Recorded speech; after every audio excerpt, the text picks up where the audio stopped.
Hello, Jacob here from Ripe House. Today I'm talking about a very important concept that cannot be underestimated, and it's something that we're concerningly seeing more and more often.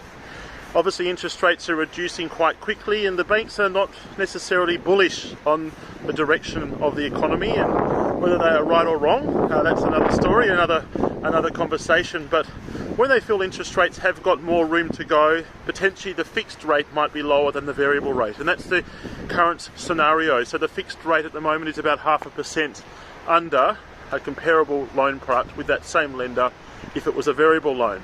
Okay, what that means is it's cheaper for you to go and refinance into a fixed product and save money each year. You know, on a $500,000 loan you might be saving $2,500 per annum on interest that you're saving because of that loan rate.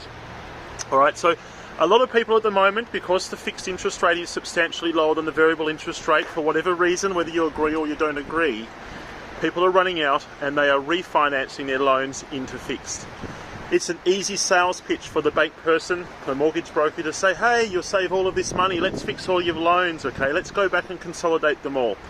Remember, banks prefer fixed loans. It is a guaranteed source of income. Variable, you can refinance, you can sell the property, you can, the income stream is not as guaranteed to the bank. Banks love fixed interest rates, so they're always trying to encourage you to go fixed interest. The really concerning thing is, sometimes they don't tell you the consequences of doing so. And this is really important. We must understand this, because if you fix your loan, you're not able to, if that property grows in value over the next 1 or 2 years and you have equity in that property, you're not able to go and extract that equity to use as a deposit to purchase again.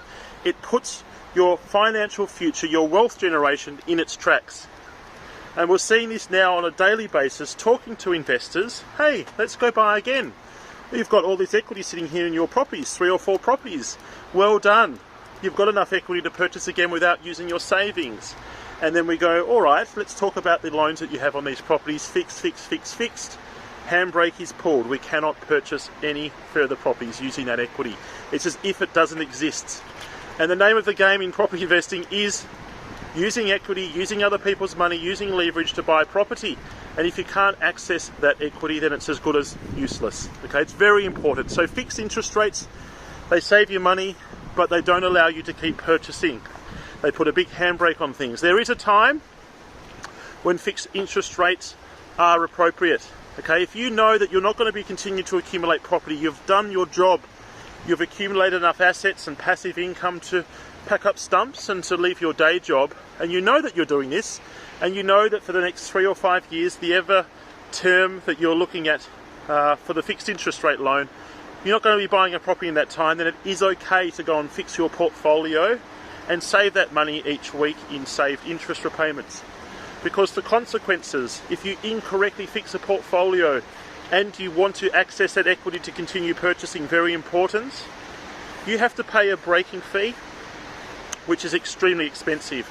The average breaking fee at the moment for a $500,000 loan is $10,000. And we're talking with clients at the moment, investors, who, when you consider we can buy a property for $400,000, we can do a renovation, we're buying it under market value, you've got cash flow positive income coming into your pocket, you're potentially making $80,000 or $100,000 in that first 12 months. Very typical numbers, okay?